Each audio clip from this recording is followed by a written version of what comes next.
Hola, sean bienvenidos a la entrevista con Daniel Baldi, este escritor uruguayo que no necesita presentación, que es conocido en Sudamérica y en varios lugares también del mundo, por sus libros, por su película, y bueno, directamente en esta primera parte vamos a ver, Daniel nos va a hablar de libros, de literatura y del mensaje que busca dar a través de sus libros. Vamos a ello. Bueno, estamos con Daniel Baldi, aquí en Montevideo, una mañana de verano media nublada, pero linda. Húmeda. Húmeda.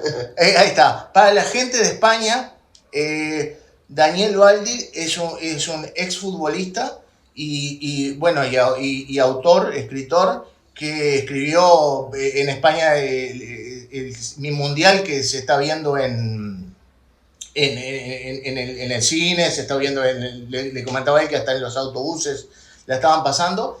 Como futbolista ha jugado en equipos importantes como Cruz Azul, Peñarol, jugó en Europa también y en Italia. Y también, los últimos libros que ha escrito es una historia no tan de fútbol, El Doble, Compañeros, El Desafío de la Montaña, Pac, Vacaciones con mi pelota, Los Mellis y este último que es Gracias a Peñarol, que es el último. ¿De qué trata este último libro? Bueno, antes que nada un placer estar acá dialogando con ustedes. Gracias a Peñarol uno supone cuando lee el título que me rajé las vestiduras escribiendo a favor de Peñarol y pues presuponer que soy hincha de Peñarol. En realidad no soy hincha de Peñarol, sí jugué en Peñarol, yo soy hincha de Plaza Colonia, que vive en mi ciudad.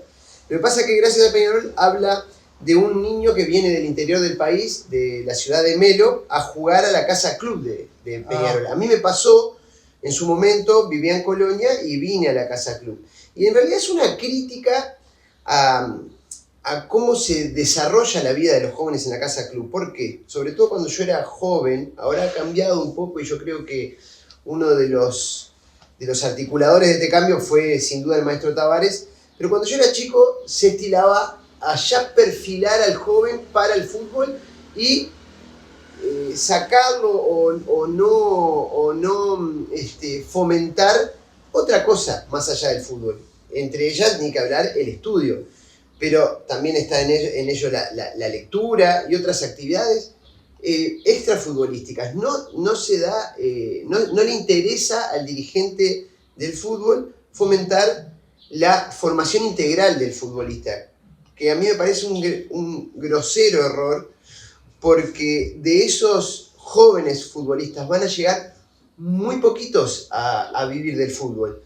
Entonces creo que hay que hacer mucho énfasis en ese 98% que no llega y lograr, por ejemplo, en las casas club, que es donde quedan viviendo los niños que vienen del interior de la capital, sí. Por ejemplo, tener libros y que lean, fomentar la lectura. Ya ahí estamos ganando terreno, estamos inculcando que seres pensantes más allá de correr detrás de una pelota.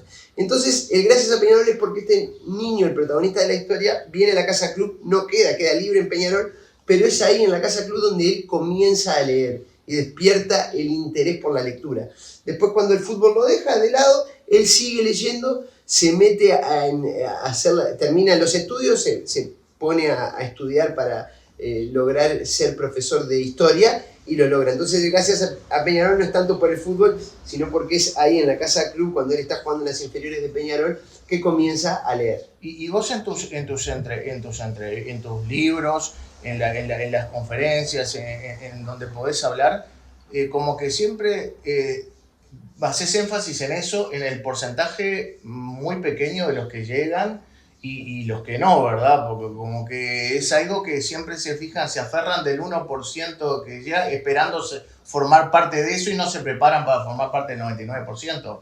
Y lo que pasa es que lo que conocemos, lo que sale en los diarios, en la tele, son los que llegaron. Entonces parece una receta. Esforzate, entrená, andá a los entrenamientos, sé el último en irte, todo, y vas a llegar a ser profesional como Suárez, Cavani, Forlán.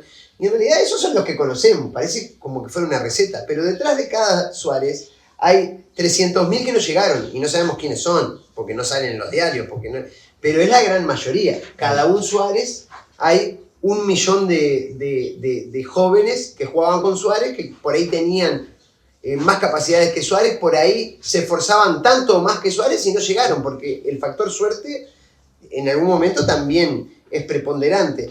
Entonces, idealizar al futbolista como que hay una receta que cumpliéndola vas a llegar a ser exitoso, y estamos cayendo en un gran error, porque lo más probable, y la probabilidad me aferro a la estadística, es que no llegues a ser futbolista profesional. Es ahí que creo que hay que apuntar a ese ignoto 98% que nos sale en las revistas. Claro, claro. Ahora, te quería preguntar, en los libros tuyos también abordás diferentes tipos de temas, ¿no? Abordaste el tema, bueno, del estudio, de un viaje del interior a la capital y muchas problemáticas de la adolescencia, así como que el fútbol te permite abordar diferentes tipos de temáticas, sobre todo de los adolescentes, que es más que nada la mayor parte de tu público, ¿no? Y sí, y de hecho vos en la presentación mencionás el pack de deporte y educación que se llama, que lo pusimos Vacaciones con mi pelota. Yo creo que describiendo un poco ese pack resumo el porqué del fútbol y demás. El fútbol es un gancho muy fácil de seducción al joven. ¿Por qué? Porque la mayoría de los jóvenes en este país les gusta el fútbol, sueñan con ser futbolistas, practican fútbol y les gusta mirar fútbol. Entonces, cuando van a algo que no es tan usual como una librería o una biblioteca y están un poco a veces obligados o con pocas ganas de leer, se les hace fácil escoger material de lectura relacionada con el fútbol o que ellos suponen que va a ser una historia de fútbol. Y es ahí que yo entro como a tallar la historia, porque muchas veces el fútbol en mis historias es un condimento, no son historias de fútbol, sino son historias de vida que van mucho más allá. Entonces el gurí se entra, o el joven o el adolescente, se entra a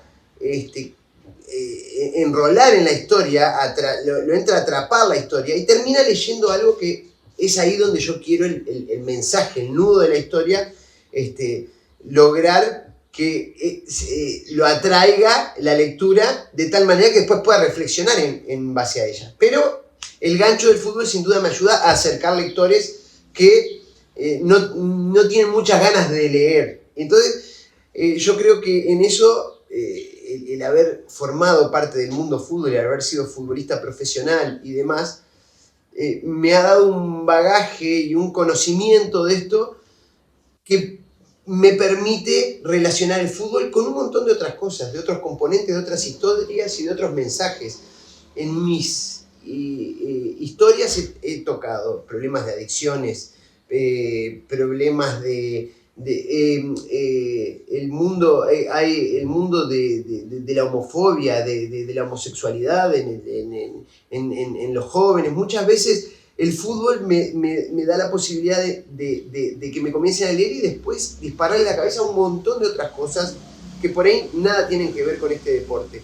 Y en el pack, Vacaciones con mi pelota, la historia habla de una pelota, de un niño que ama una pelota y que un día se la firman los jugadores de la selección y se va de vacaciones con la pelota, está en el fondo de la casa, patea, se le va a la casa del vecino, sale desesperado a buscarla, cuando la agarra ve que viene un mastín napolitano, un perro, a comérselo, él cree que se le termina la vida y cuando el perro salta a morderlo, cae porque está con una correa enganchado a un riel que corre a lo largo de todo el jardín. Entonces empieza a ser como una lucha psicológica entre el perro y él, que queda como atrapado entre la pared y el perro. Y la pelota que tiene, la sacamos en un pack con la firma de los jugadores de la selección. Entonces los niños veían la pelota y querían comprarla. Y la pelota tiene como un dibujo que ellos no entendían bien qué era. Y entonces lo primero que preguntan es: ¿qué es este dibujo? Bueno, es la pelota del libro, así que leí el libro. Y ahí se enganchaban con el libro y la verdad no lo podían soltar. Entonces sirvió como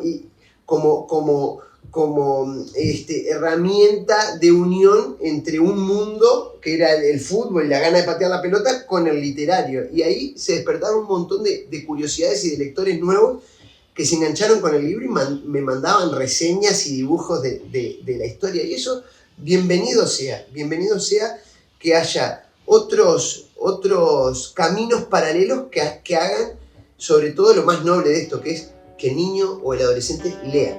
Sean bienvenidos a la segunda parte de la entrevista con Daniel Baldi. En esta parte, Daniel va a hablar de sus gustos, sus preferencias personales, su experiencia como lector, sus rutinas y también la clave para su éxito. Y yo veo que muchas veces, digo yo como lector, que probablemente muchas veces el primer libro que leen muchos niños es un libro tuyo.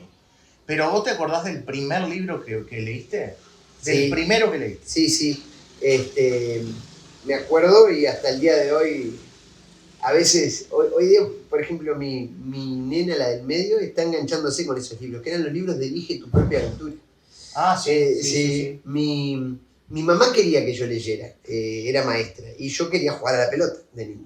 No quería saber nada con los libros, quería salir a correr, andar en bicicleta y a trepar árboles. Y me llevaba libros que no me enganchaban, realmente no me interesaban. Se ve que en su prejuicio estaba establecido que yo con 7, 8 años tenía que leer historias de libro álbum que a mí no me interesaban mucho, con mucho dibujo, por ahí un poquito de texto, pero me parecían como demasiado infantiles a mí. Y un amigo mío mayor que yo estaba leyendo un libro de Elige tu propia aventura, me lo prestó, empecé a leerlo, empecé a jugar con la historia, porque eso me daba, te da la posibilidad, es un libro con varios finales posibles, y que el final es feliz o no, de acuerdo a lo que vos elegís en la historia. Entonces eso me llenó, realmente ese juego me hizo empezar a leer y a devorarme esos libros, que es una colección como de 100 libros, y de ahí desperté el amor y la fascinación por la lectura, y la práctica de lectura por placer, que yo siempre digo, leer obligado, como todo lo que uno hace obligado, no te va a generar nada, no te va a despertar esa curiosidad. En cambio, leer por placer es lo que hay que buscar, leer lo que a uno le gusta, claro, y ahí meterle. ¿Y cuál fue el primer libro que te removió, que te impactó? ¿Te acordás cuál fue el primero? Sí, El Hobbit de Tolkien. A mí la fantasía me gustaba, estaba leyendo El Señor de los Anillos, estaba leyendo Elige tu propia aventura, y después cuando este amigo me dice, che, yo estoy leyendo El Señor de los Anillos, me parece espectacular, pero léete primero El Hobbit. Y empecé a leer El Hobbit, y el ritmo de la literatura del Tolkien y todos esos mundos que inventa y demás, y los personajes, dije, wow, esto es fascinante, y ahí arranqué y no paré. Después pasé a Stephen King y a todo. Y seguiste. Y hasta el día de hoy. ¿Cómo te consideras? ¿Un escritor de brújula o de mapa? Es decir, un escritor que como que tenés un mapa del libro, una idea, y con ese esqueleto comenzás a escribir, o que te sentás a escribir y no sabes para dónde podés salir. No, sería de mapa, entonces, porque yo primero armo la historia en mi cabeza. Escribir a ciegas me cuesta muchísimo, no me gusta, y las historias, por suerte, el aljibe no se ha secado, siempre claro, tengo alguna historia para armar dentro de mi cabeza, y muchas veces sí, arranco con esa historia más o menos, y después la historia termina siendo totalmente distinta a la que yo presuponía o me imaginaba. Eso está bien, respetar el curso de la historia, pero nunca salgo a ciegas. Más o menos tengo un cronograma armado en mi cabeza de para dónde voy a disparar. ¿Y qué ahora estás leyendo algo, Daniel? ¿Leyendo? Sí, leyendo. Sí. Ahora que estoy en verano y estoy terminando la licencia, siempre los libros, los thrillers y Stephen King es tan prolífico que siempre trato en verano de ponerme al día. Después, durante el año trato de leer otras cosas también. Pero ahora que es la etapa que más me gusta del año, las vacaciones, el tiempo libre, entonces ahora estoy terminando justo un libro que hay por ahí que se llama El visitante de Stephen King, porque trato de siempre reencontrarme con este género que tanto me gusta, es el que más me gusta, y con King, que me acompañó a lo largo de toda mi adolescencia. No, ni que hablar. Y, por ejemplo, ¿y estás escribiendo en este momento otro libro? Sí, siempre estoy escribiendo, pero tengo también muchas correcciones. Ahora estoy en la etapa de lo que escribí el año pasado, lo estoy corrigiendo.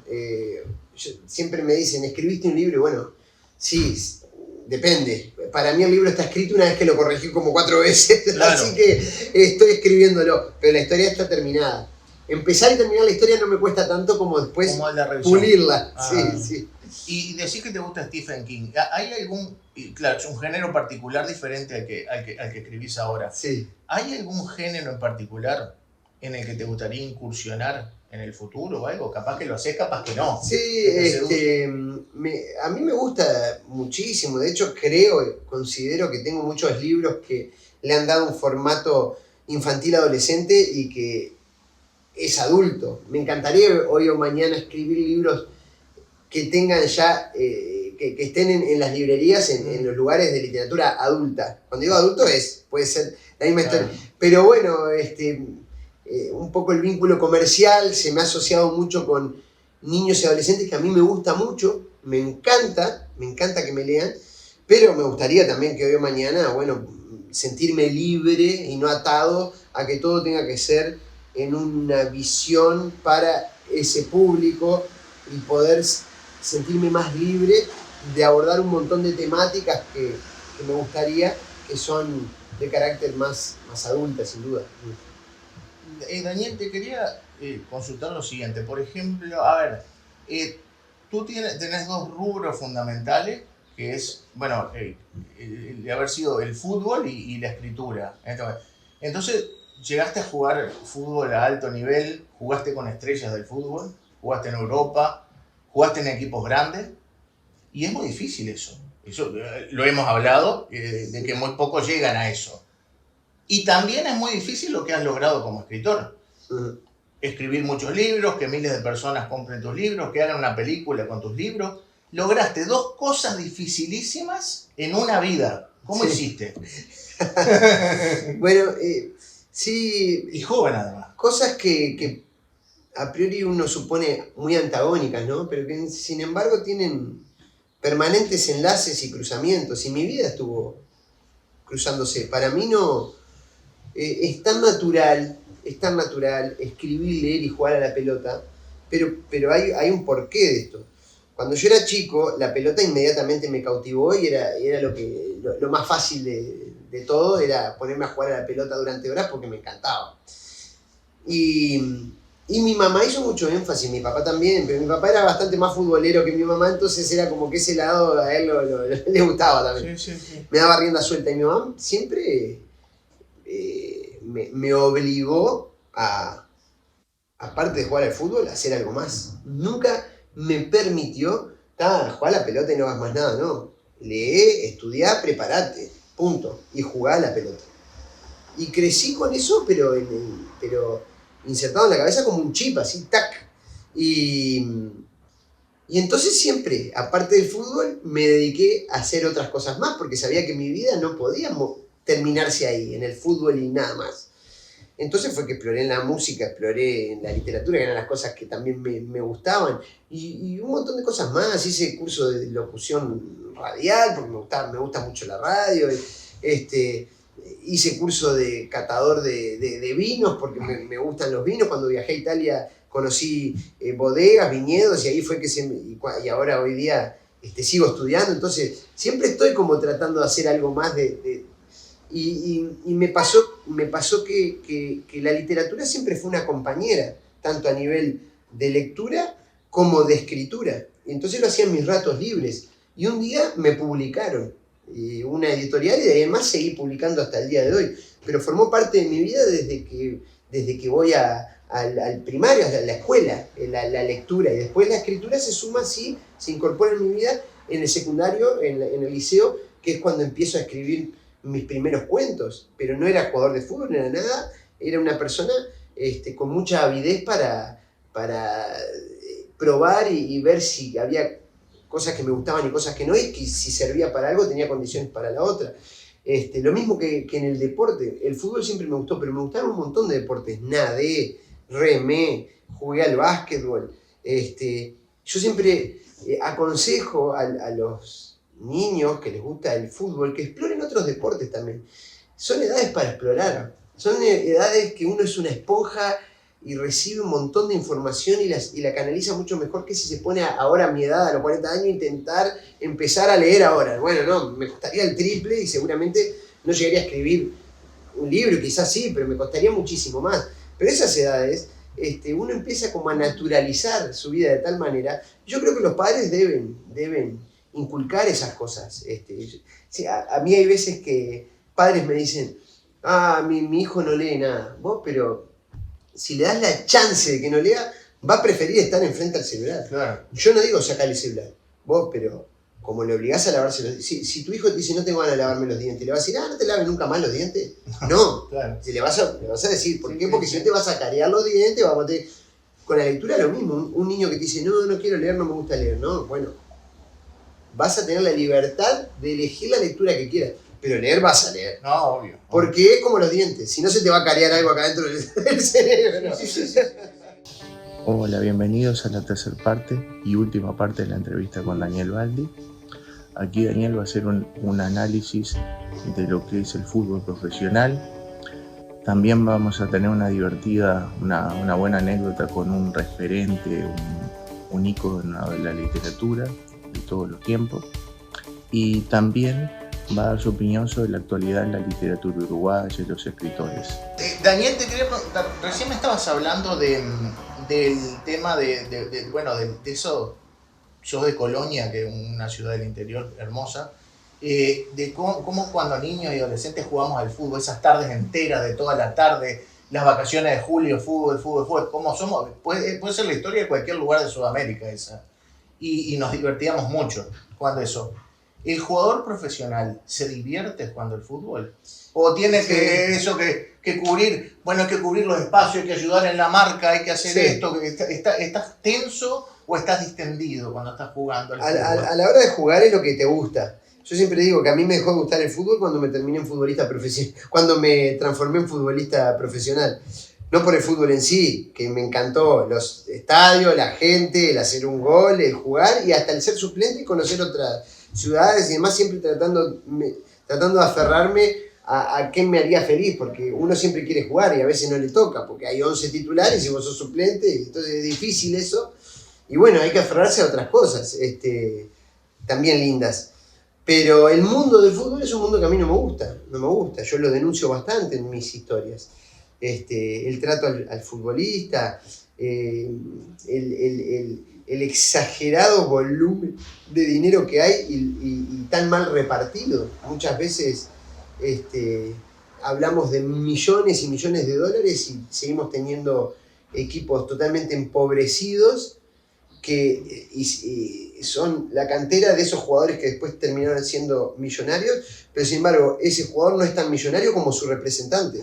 Entonces termina ganando mucho más dinero una persona que es el representante, que el club que lo formó y que el jugador que es quien sale a jugar los fines de semana. Entonces es bastante absurdo el mundo del fútbol y no me gustó y me dejó de gustar a lo largo de mi carrera, que la corté abruptamente a los 30 años porque no quería formar parte de ese círculo perverso, ¿no? Y en el libro de los Messi que están con Godín, que aparece, que él también denunciase el tema de las corporaciones en el fútbol, también sí. como que a veces los valores los valores o las características de algunas empresas no están alineados tanto a la vida de un deportista, por ejemplo. Y sin embargo, el deportista es la cara de esa marca muchas veces, diciéndote que consumas ese producto que él mismo no lo consume porque va a contrapelo de lo que es salud y bienestar. Pero son las empresas que tienen los cheques más suculentos, si se quiere, y bueno, hay que estar bien parado a veces para decir que no a un cheque de esos, tener unos valores muy bien formados, unos principios fuertes, para decir que no a esa cifra de dinero por principios de una persona.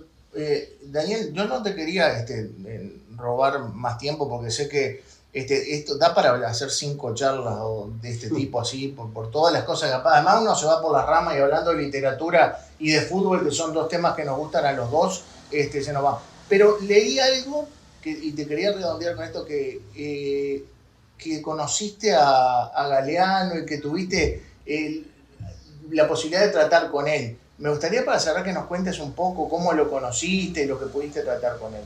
Fue re linda esa experiencia porque tal cual era Eduardo, tipo sencillo y humilde, y la manera de llegar a él fue bien fácil. Éramos los dos jurados de un concurso literario, increíble. Y lo conocí cuando fuimos a entregar los premios de ese concurso. Yo no podía creer, primero, no podía creer ser jurado junto con Eduardo de un concurso literario. Me parecía que era un excelente jurado con un juradito. Yo era.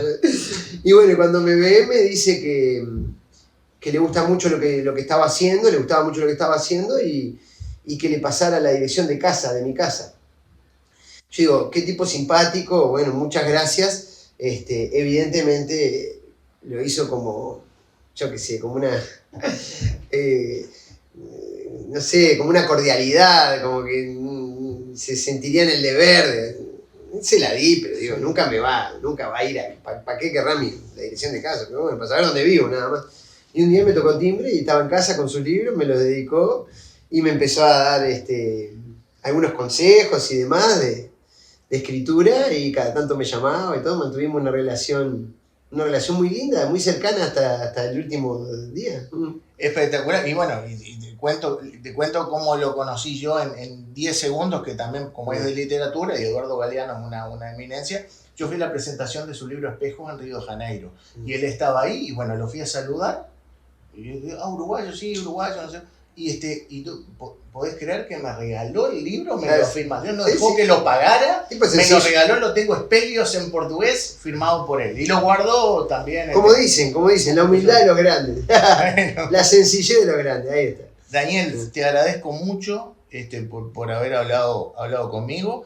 Y te hago la última, ¿cómo ves a la escritura en Uruguay? Muy bien, muy bien. Hay escritores que están apareciendo muy buenos. Creo que hay que seguir fomentando la buena literatura, escapar de toda esa guerra que hay del lenguaje inclusivo y esto y lo otro, y valorar cada vez más la riqueza de nuestro lenguaje, de nuestra escritura, que no se pierda. Al contrario, defenderla, porque estamos si no perdiendo un montón de nivel que Uruguay, vaya si lo tenía, con escritores muy buenos, y que hoy hay todavía.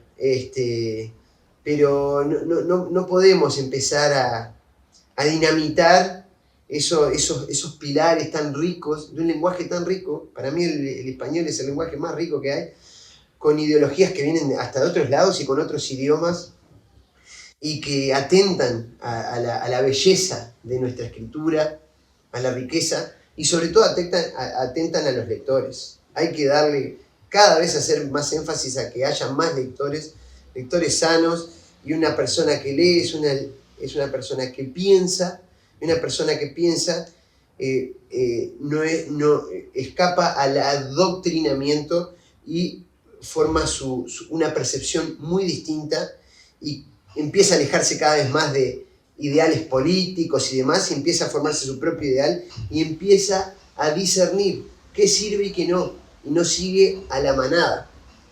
Hoy día cada vez se tiende a que el mundo sea más manada y más agresivo. Creemos que estamos defendiendo una lucha de algo, atacando lo otro, y ese no es el camino. Lo más lindo es ser tolerante, que haya paz, pensar y escuchar al que piensa distinto, que a veces te nutre, o la mayoría de las veces te nutre muchísimo, muchísimo. En la discrepancia también está la riqueza. Espectacular.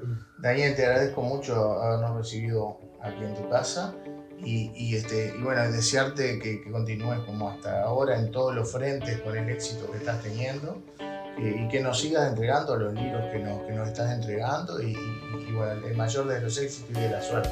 Bueno, muchas gracias. Un placer. Gracias.